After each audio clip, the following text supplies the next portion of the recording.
안녕하세요. 아틀란타 한인 여러분. 부동산 전문인 잔희정입니다. 2021년 5월 월간 시장 보고서에 오신 것을 환영합니다. 연중이 다가옴에 따라 날씨가 더워지고 있지만 현재 주택 구매자 수요보다 더 뜨거울 수는 없습니다. 오늘은 제가 꾸준히 질문받고 있는 매물 상황 말고도 현재 주택 시장에서 벌어지고 있는 일들에 대해 여러분들과 이야기해 볼 건데요. 특히 앞으로 얼마나 많은 foreclosure, 즉 차압 주택들이 시장에 나올 것인지에 대해 상세히 파헤쳐 볼 것입니다.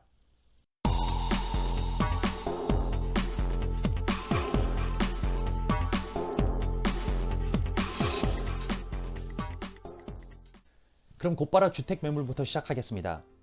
기억하시겠지만 제가 지난달 시장 보고서에서 지금 전국적으로 왜 매물이 많이 부족한지에 대해 여러 가지 이유를 말씀드렸었습니다. 그 이유들 중에 요약하자면 주된 이유는 건축업자들이 2008년 금융위기 이후 주택 건축을 거의 중단하다시피 했기 때문입니다.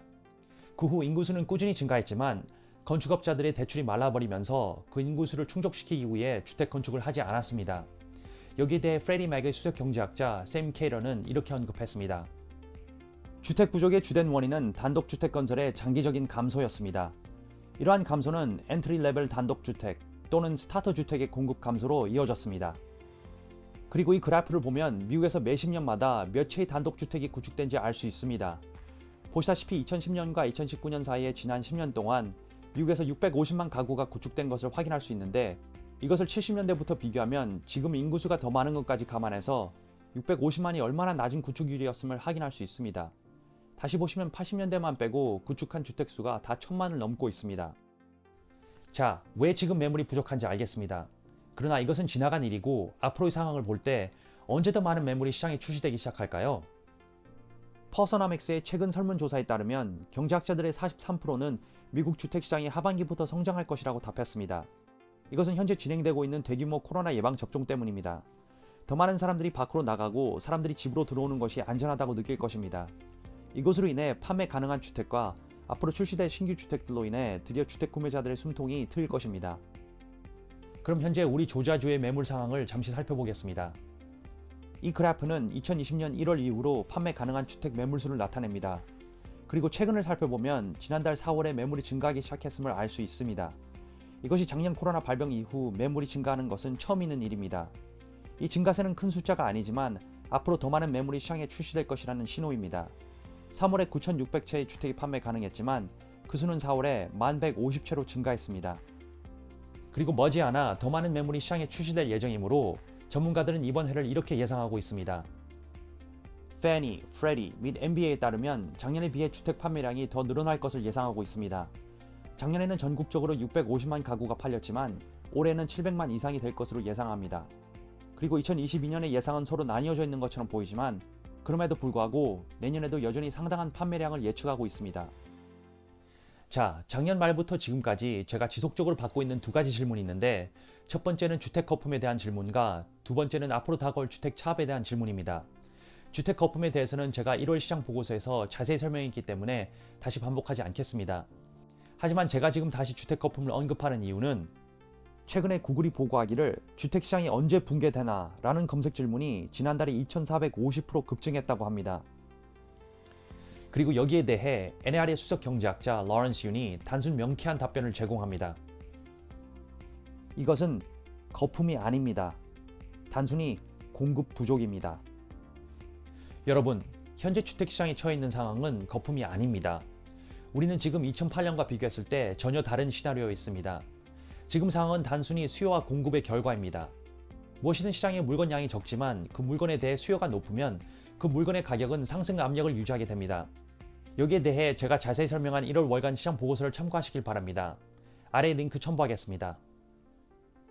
안타깝게도 많은 사람들이 앞으로 주택시장 붕괴가 일어날 것이라고 믿고 있지만 최근 보고서에 따르면 지금 미국에서 주택 소유에 대한 생각과 태도가 바뀌기 시작하고 있습니다.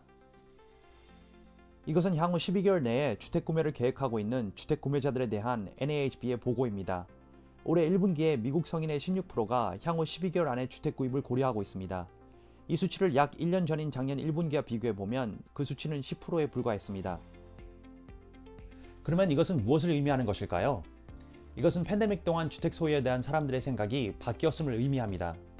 2008년 금융위기에 집을 잃거나 집에서 많은 돈을 잃었을 때 사람들은 주택 소유가 진정한 아메리칸 드림인지 의문을 갖기 시작했습니다.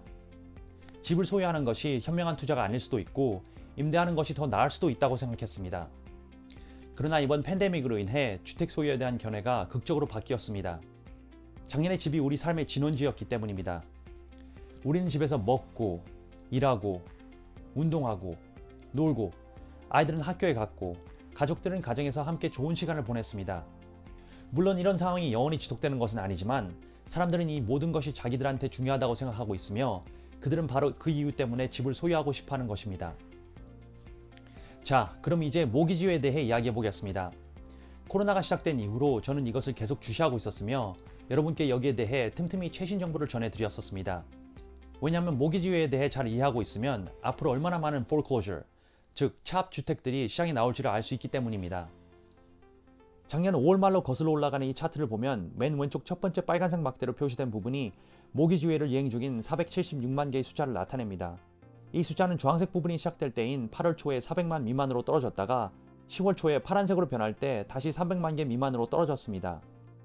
현재 가장 최근에는 4월 초 이후 3주 동안 그 수치가 변함이 없었지만 여전히 많은 사람들이 계속해서 모기지회 프로그램을 벗어나고 있으며 그중 많은 사람들이 매달 모기지 페이를 다시 시작하고 있습니다. 같은 그래프를 자세히 살펴보면 지난 2달 동안 40만 개의 모기지가 유예 프로그램을 벗어난 것을 알 수 있습니다. 이것은 엄청난 숫자이지만 대부분의 사람들이 여기에 대해 모르고 있습니다. 처음에는 180일의 유예 프로그램에 가입할 수 있었지만 나중에 360일 연장을 추가 신청할 수 있었습니다. 지금 유예 프로그램이 시작한 지 1년이 지났지만 앞으로 나아가면서 더 많은 사람들이 이 프로그램을 떠나는 것을 보게 될 것입니다. 그러면 우리가 물어야 할 다음 질문은 유예 프로그램에서 벗어난 사람들에게 무슨 일이 일어나고 있는지입니다. 이것은 NBA의 최신 정보로 6월 1일 2020년부터 4월 18일 2021년까지 모기지회를 이행 중이던 245만 명의 사람들이 프로그램을 벗어났을 때의 상황입니다. 그래프의 절반 정도를 차지하는 녹색 부분 47.3%는 모기지를 매달 원래대로 수행했고 재융자를 통해 대출금을 다 갚거나 집을 팔았으며 밀렸던 모기지 연체를 원상태로 복귀하였습니다. 원래 이들 대부분은 유예 프로그램이 필요하지 않았지만 만약 매월 모기지를 지불하지 못할 상황을 대비해 보험으로 신청했다고 말할 수 있습니다. 36.5%, 3분의 1 이상을 차지하는 파란색 부분은 현재 상한 계획으로 대출 수정 또는 대출 연기를 신청했습니다. 현재 대출 기관들은 누락된 지불금을 처리하거나 마지막에 지불 수정을 할 수 있도록 한다든지 하여 돕기 위해 노력하고 있습니다. 그래프의 빨간 부분 16.2%의 사람들은 여전히 어려움을 겪고 있습니다. 이들은 손실 완화 계획이 없고 현재 체납된 사람들입니다. 여기 16.2%에서 1.6%는 이미 didn't lose 또는 short sale을 시작했으며 언젠가는 차압으로 바뀔 수 있습니다. 저는 이들이 모두 차압으로 진행되지 않을 거라 생각하지만 가능성은 있습니다. 자, 그럼 결론적으로 앞으로 모기지회 프로그램이 종료되면 차압된 주택이 증가할까요? 네, 그럴 것입니다. 하지만 그 수는 매우 적을 것입니다. 만약 여기 1.6% 사람들의 집이 모두 차압된다 해도 그 숫자는 전국적으로 39,200가구에 불과합니다. 그리고 앞으로 우리가 시장에서 막대한 양의 차압된 주택들을 보지 못할 또 다른 중요한 이유가 있습니다. 바로 에quity 때문입니다. 작년에 전국적으로 주택 가격이 평균 10% 인상했습니다. 그리고 전문가들의 최근 예상으로 올해 평균 7% 정도의 인상을 예측할 수 있는데 저는 개인적으로 현재 시장을 보면 더 인상할 가능성을 배제할 수 없다고 생각합니다. 또 이 차트를 보면 10년 전부터 주택 가격은 꾸준히 인상했고 작년과 이번 해 인상률을 합해보면 상당한 양의 에quity가 주택에 축적되어 있다는 것을 알 수 있습니다. 만약에 여러분들이 매달 모기지 지불금을 지불하지 못하는 상황이라면 이렇게 집에 많은 자산이 쌓여 있는데 그냥 집을 포기하고 떠나시겠습니까? 또 지금같이 전례 없었던 매물 부족 상황에서 웬만한 집은 그냥 판매되는 상황인데 이번 유예 프로그램이 끝난다고 해서 집을 그냥 포기하고 떠나는 사람들이 과연 얼마나 될까요? 네, 제 소견으로는 방대한 양의 차압된 주택들은 앞으로 보지 못할 것입니다. 오늘은 이것이 제가 다룰 내용의 전부이며 여러분들이 중요한 부동산 결정을 내리는데 조금이나마 도움이 되었기를 바랍니다. 앞으로 사람들이 안전하다고 느껴서 자신의 집을 시장에 내놓고 이와 함께 신규 주택들이 출시되면서 구매자들에게는 희소식이 되겠지만 반면에 판매자들에게는 시장에 더 많은 경쟁자들을 의미합니다. 따라서 앞으로 여러분들의 부동산 결정에 있어서 신중하시길 바랍니다. 건강하시고 다음 달에 또 뵙겠습니다. 안녕히 계세요.